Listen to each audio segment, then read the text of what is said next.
এক নাস্তিক বলছে, এই মুসলমান ঘরের সন্তান শোনো, আমি তিনটা প্রশ্ন করব, যে তুমি জবাব দিতে পারো আমি মুসলমান হয়ে যাব। আমার কথা ভালো করে বুঝবেন। তো তিনটা প্রশ্ন কি কি বলো? বলছে, এক নাম্বার ওয়ান কোয়েশ্চেন, তোমরা যে তোমাদের রবকে বিশ্বাস করো, can you see your god? তুমি কি তোমার রবকে দেখতে পাও? তো মুসলমান বলছে, না আমি তো দেখতে পাই না। So why do you believe on that? তুমি দেখো না মিয়া, বিশ্বাস করো কেন? প্রশ্ন আছে না নাই? ইমানের প্রশ্ন, যুবকেরা মনোযোগ দিয়ে শুনবা। দুই নাম্বার টু কোয়েশ্চেন, আপনারা জবাব দিবেন, আমি বলি।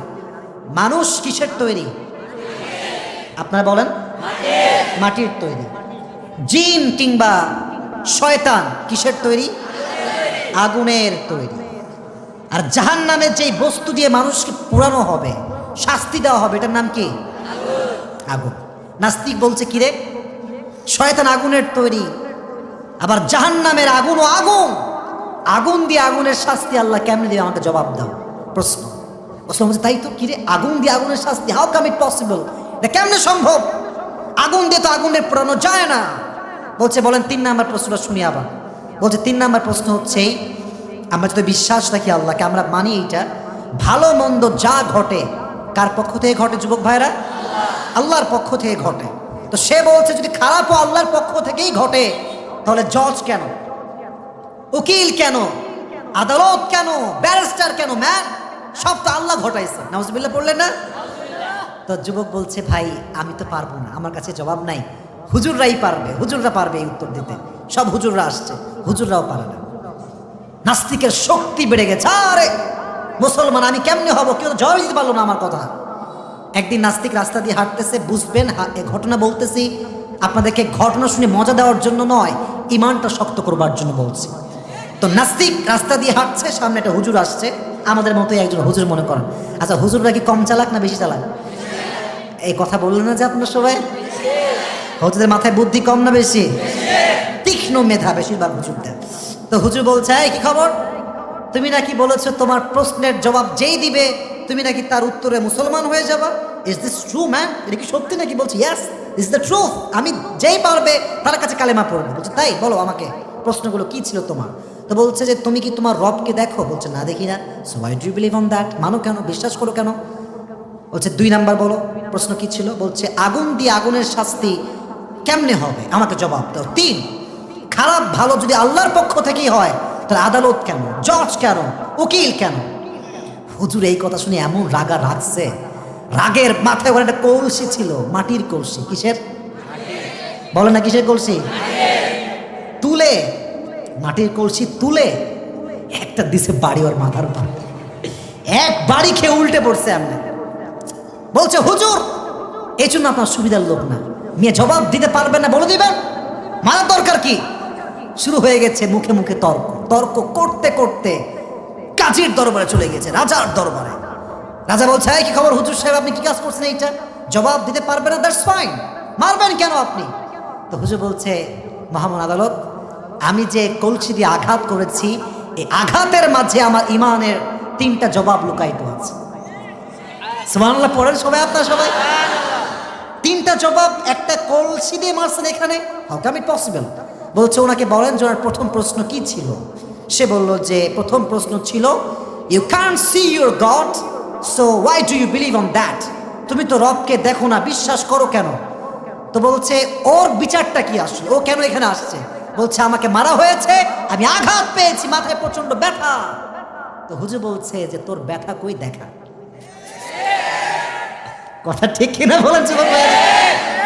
Show me your pain, where is your pain man? তো নাস্তিক বলছে, পাগল, ব্যথা কি দেখানো চায় না, কিন্তু অনুভব করতে হয়। হুজুর বলছে, that is the point, that is the point.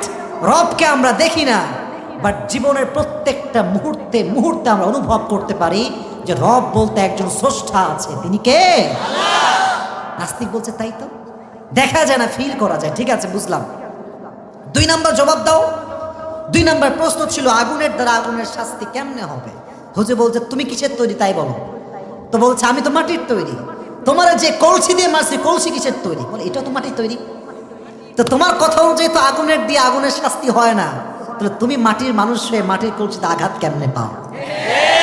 যদি মাটির কলসি দিয়ে আঘাত করলে মাটির মানুষ আঘাত পায়, তাহলে এটা স্পষ্ট প্রমাণ, রব চাইলে আগুন দিয়ে জাহান্নামের ভেতরে শয়তানকেও শাস্তি দিতে পারে। এখন সে বলছে বুঝলাম 2 নাম্বার যাও, এবার 3 নাম্বার জবাবটা দাও। জবাব কি দিব বলো, তোমার প্রশ্ন আগে বলো। বলছে প্রশ্ন হচ্ছে খারাপটা যদি আল্লাহর পক্ষ থেকেই হয় তাহলে উকিল কেন, আদালত কেন, বিচারক কেন? হুজুর বলে আমিও তো তাই বলি, আমি এখানে কেন? আমিও তো তাই বলি, আমি এখানে কেন ম্যান? আমি যে তোমার মারছি এটা আমি মানে এটা আল্লাহ মারছে, আমার কোনো দোষ নাই। তখন হুজুর বললেন দেখো খারাপ মন্দ এটা আল্লাহর পক্ষ থেকে হয়, that's true, but there is a point that you must have to know about it. একটা ব্যাপার আছে, ফাআলহামাহা ফুজুরাহা ওয়া তাকওয়াহা। খারাপ যে আল্লাহর পক্ষ থেকেই ঘটে, দ্যাটস ট্রু, বাট আল্লাহ মানুষকে একটা আকল দিয়েছেন, একটা বিবেক দিয়েছেন, একটা জ্ঞান দিয়েছেন। এই মানুষ এই বিবেক দিয়ে বুঝতে পারে জেনা করা গুনাহ, এটা স্পষ্ট হারাম, এমন কোনো মানুষ নাই যে জানে না। মানুষকে হত্যা করা অন্যায়, এমন কোনো মানুষ নাই যে জানে না। তো ঠিক আছে ভাইরা, ফাআলহামাহা ফুজুরাহা ওয়া তাকওয়াহা। আল্লাহ মানুষকে একটা বিবেক দিয়েছেন, বুদ্ধি দিয়েছেন। যখন কেউ বিবেকের ব্যবহার ভুলে যায় তাকে স্মরণ করবার জন্য আল্লাহ আদালত দিয়েছেন, বিচার দিয়েছেন, জজ দিয়েছেন, উকিল দিয়েছেন। এর মানে এটা নয় যে সব আল্লাহই করছে। ঠিক কিনা যুবক ভাইরা বলো? তাহলে বোঝা গেল ইমানের যে জবাবটা আল্লাহ এই সূরাতে দিয়েছে মাঝখানের দিকে, ওটা পরে বলবো। তাহলে আগে মাথায় রাখতে হবে আমরা যারা এসেছি নাস্তিক আমরা না আস্তিক? কনসেপ্ট মানে ক্লিয়ার হয়নি। নাস্তিক না আস্তিক? আস্তিক মানে হচ্ছে যে স্রষ্টায় বিশ্বাসী, নাস্তিক মানে হচ্ছে যে স্রষ্টায় বিশ্বাসী নয়। এবার বলেন আমরা নাস্তিক না আস্তিক? আস্তিক। আল্লাহ তাআলা শুরু করছেন তাবারাকাল্লাযী বিয়াদিহিল মুলক ওয়া হুয়া আলা কুল্লি শাইইন কাদির। আল্লাহ বলছেন সব ক্ষমতা আমার হাতে। এই ক্ষমতা যে আল্লাহর হাতে এটা কেমনে বুঝবেন? আচ্ছা দেখেন এদিকে তাকান, আমাদের দেশের যিনি প্রধানমন্ত্রী তার নাম কি? নাম ভুলে গেছেন নাকি? বলো নাকি নাম কি? শেখ হাসিনা। উনি পুরো দেশটাকে কন্ট্রোল করছেন। She is the prime minister of Bangladesh. বলেন তো সিরাজগঞ্জে আলাদা এমপি আছে না? মেয়র আছে না? রাজশাহীতে আলাদা মেয়র আছে না? এমপি আছে না? তার মানে উনি প্রধানমন্ত্রী, দ্যাটস রাইট, বাট ওনার সঙ্গে কিন্তু শরিক আছে, সহযোগী আছে। উনি একা দেশ চালান না, আর লক্ষ মানুষ ওনার সঙ্গে দেশ থেকে চালায়। ঠিক কিনা বলেন? এবার বলেন আল্লাহ যে পুরো পৃথিবীটাই কন্ট্রোল করছেন, আল্লাহর সঙ্গে কোনো এমপি আছে, কোনো সহযোগী আছে? ওয়ালাম ইয়াকুল্লাহু শারীকুম ফিল মুলক। তিনি একাই চালান, তার কাউকে লাগে না। তিনি কে?